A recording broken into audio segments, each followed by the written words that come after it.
Are we on? Yeah, we're on. So Peter's going to read to us from Luke chapter 20.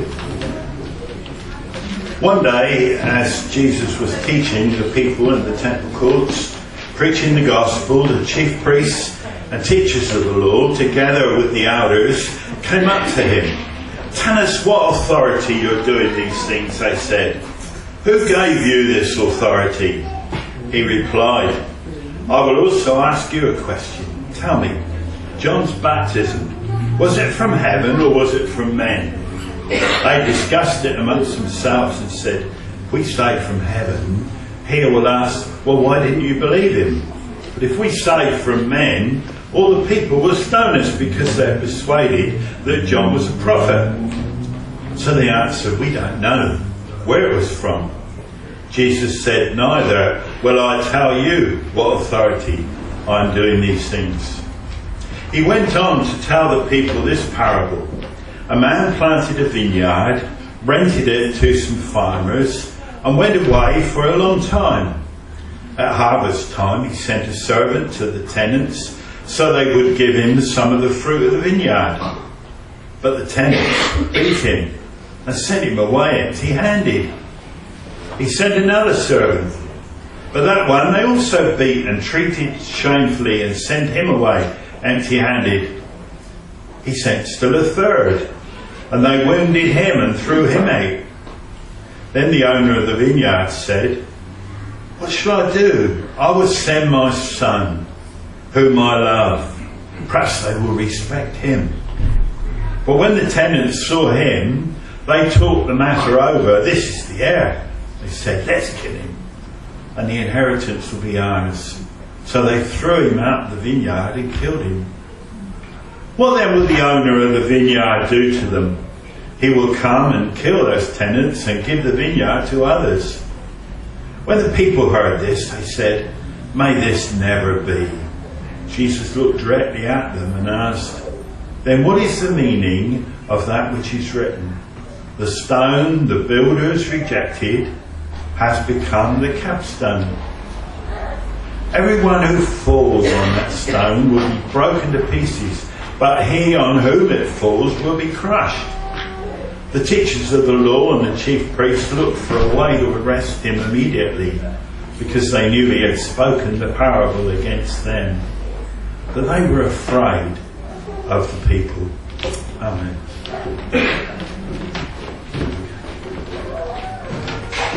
Thank you, Peter.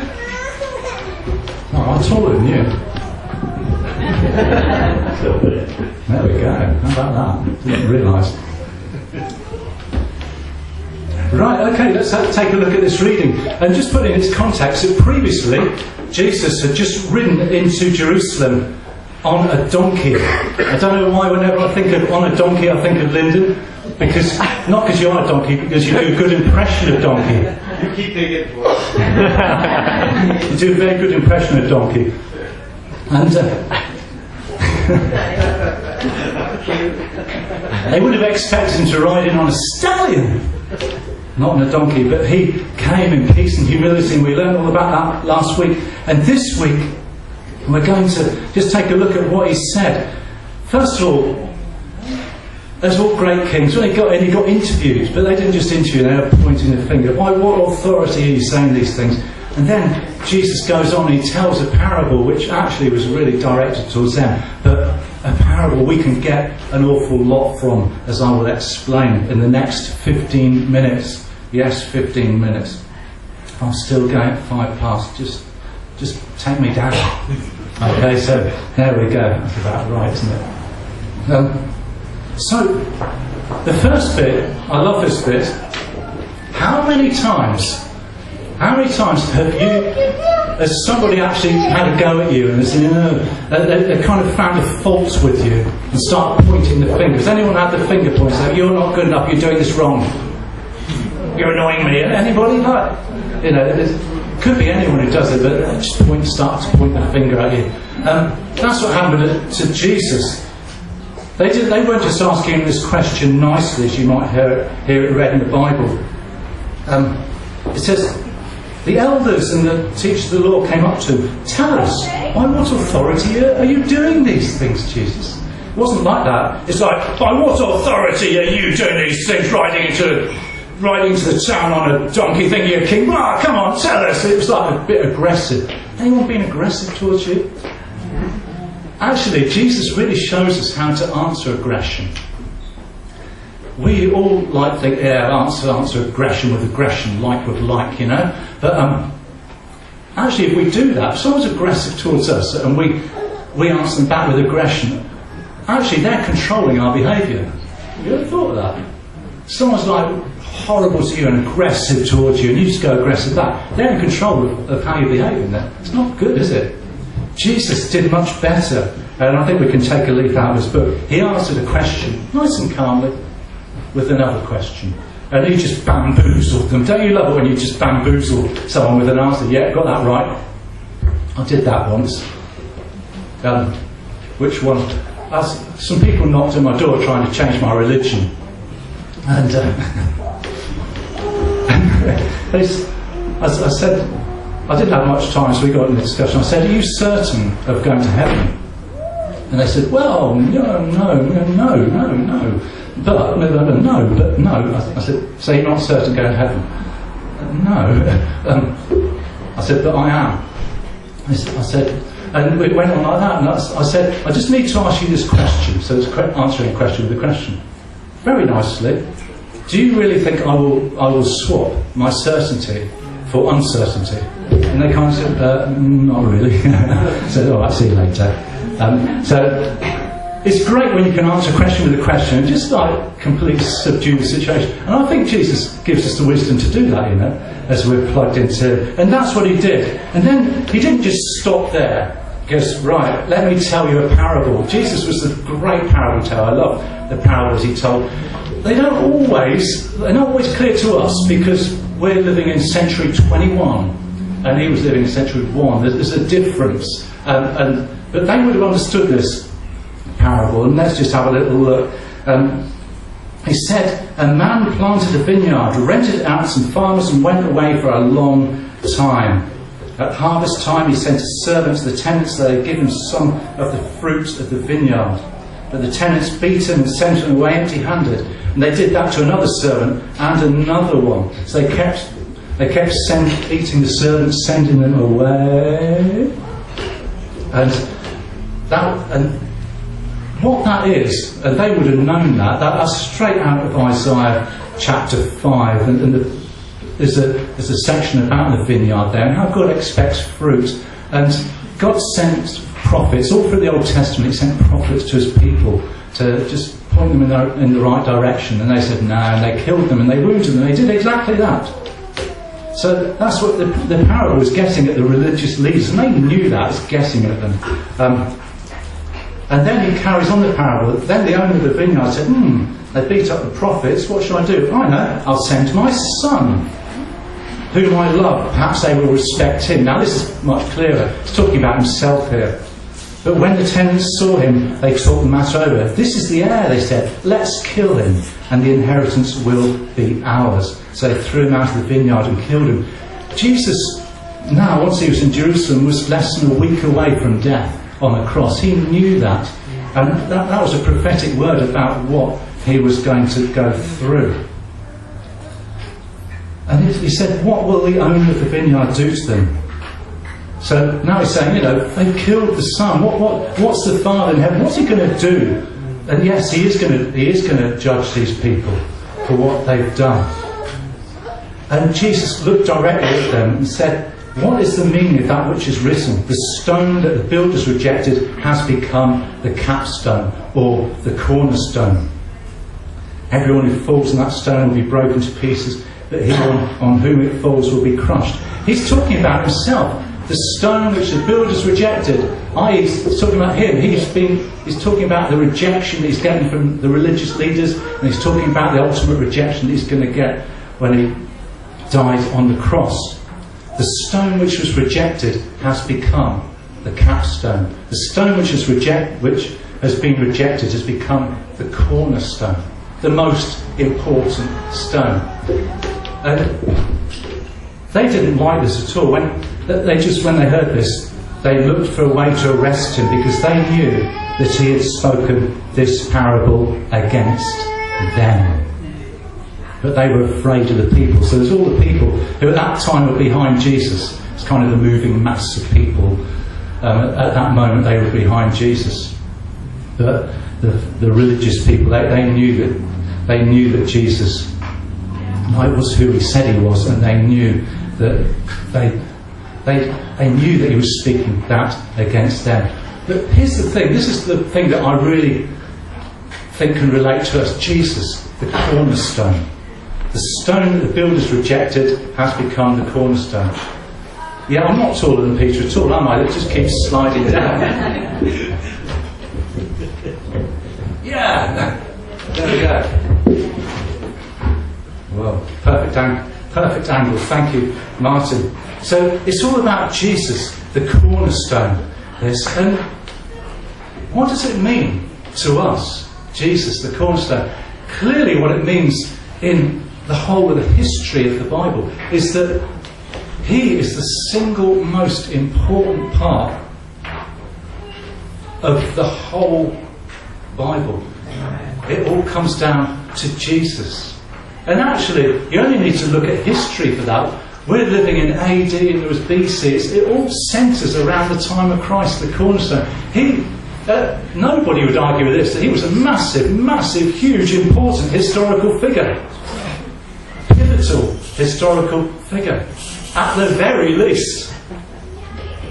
No one can argue that. He is the cornerstone. He's saying that the stone the builders rejected, they had rejected him. His own people had rejected him. And that's the message to us. Not to reject him, but rather to embrace him. And quite a few places in the Bible, in Acts, in Ephesians, in 1 Peter, he is talked about as the cornerstone. They take that verse and they use it, read up on those things. So what's it mean for Jesus to be the cornerstone in our lives? Well, I'm going to take this. I'll put that there.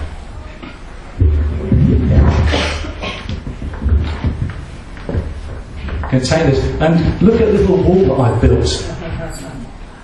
Now, a cornerstone, and there's actually two things, cornerstone or capstone. I'm going to cornerstone. Capstone is the stone at the top of the arch. But cornerstone is the most important stone in the building, which is, we'll say this one here. Not necessarily holding all the others up, although actually take that out, it's not going to be too good for the structure. But the cornerstone is the stone from which all the other, or that particular bit, is where you get your measurements from. You take your measurements from that corner. Now, that's one of the reasons that I got out of the building trade when I did.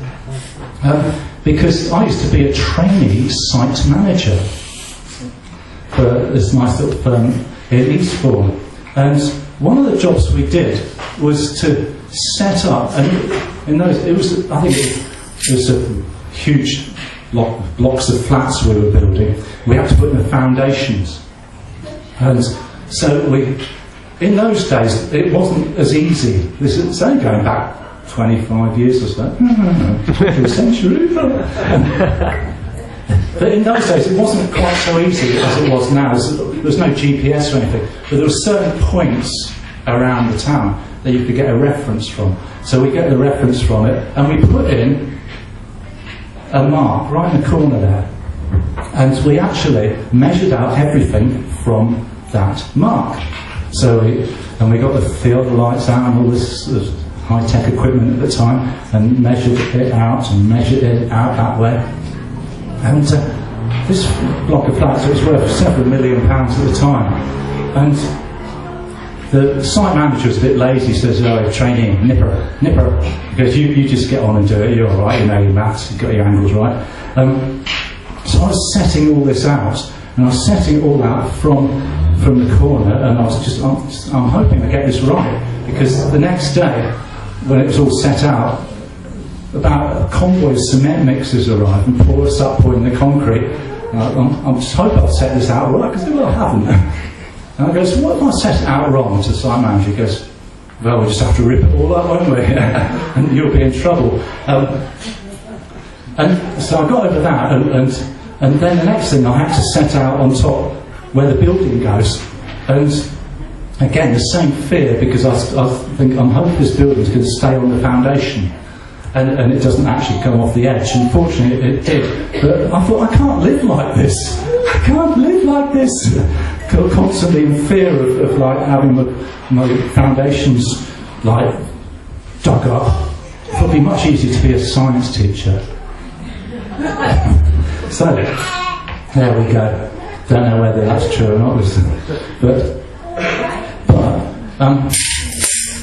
this stone.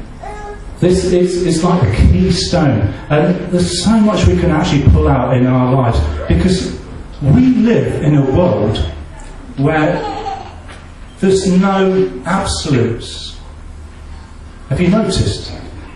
There's no absolutes. What we consider to be okay now in society, you would have gone to prison for about 30, 40 years ago. I'm not joking. Things that we consider okay now, you'd have been in prison. So it's okay now, and it's okay now, and it's not okay then. What's changed? Society's changed. There's no absolutes. It's sort of swilling around. You know, things are right today, wrong tomorrow, wrong today, right tomorrow. It's like it's no absolutes. We're just constantly moving the goalposts around. And if most people say it's right, then it's right, and that's the way it goes. Well, have you heard, it's usually the kids say it, everyone's doing it. Everyone's doing it. Everyone. There's no absolutes. And the good thing with God, and this is good for our souls, it is good with my soul, that there are absolutes. And when we actually put in Christ as the cornerstone, as the chief cornerstone, what we can do is we can start building our lives right. Have you noticed that, there's so much in society going wrong at the moment? I'm not a naysayer or anything like that, but things aren't good. There's a lot goes wrong. There's a lot of family troubles and all sorts going wrong.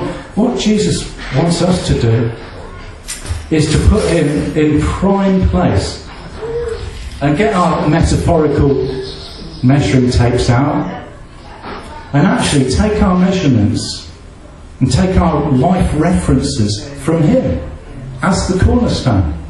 That is a fantastic application from this reading. He says, I'm the cornerstone.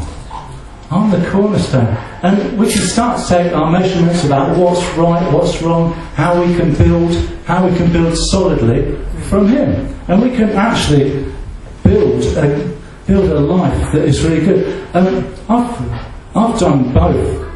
I've taken my references from movable objects. So I said, I'm going to take my references from this one over here because it's more fun. I thought it was. So I start to build my references and start building from the wrong place. I came unstuck.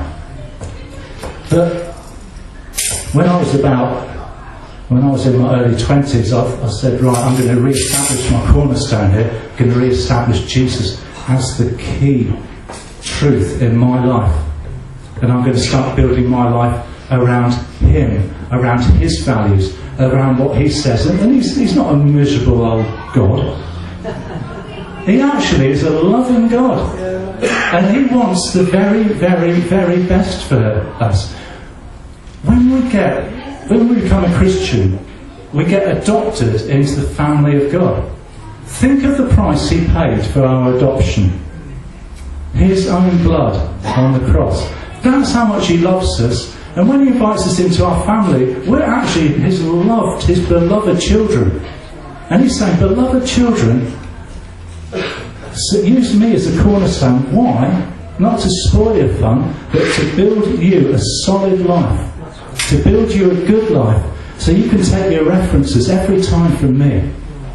And that's why it's so important to get into God, spend time with him. There's three ways of really establishing Jesus as our cornerstone. Once we said, Jesus, I want you to be my cornerstone, it's actually read his word on a daily basis. We knock out the daily daily chapter that we are reading. We just knock that out all over the place, Facebook, Twitter, text.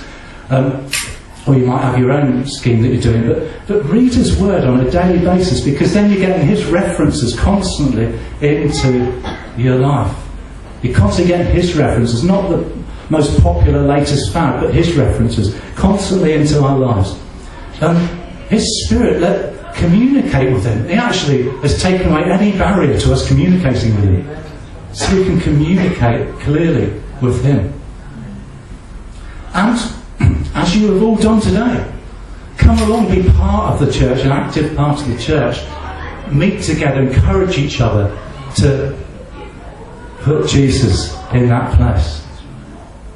I'm going to stop there because I'm in time now, and I've said the key things that I wanted to say. But like I say, out of all the things that Jesus told in that parable, and he did show that he was the one who was being rejected by the religious leaders at the time. And he did show that he was going to be the one put to death. Out of all these things, let's remember that Jesus Christ longs to be the cornerstone in our life. He longs to be the one from whom we take our measurements and our life references.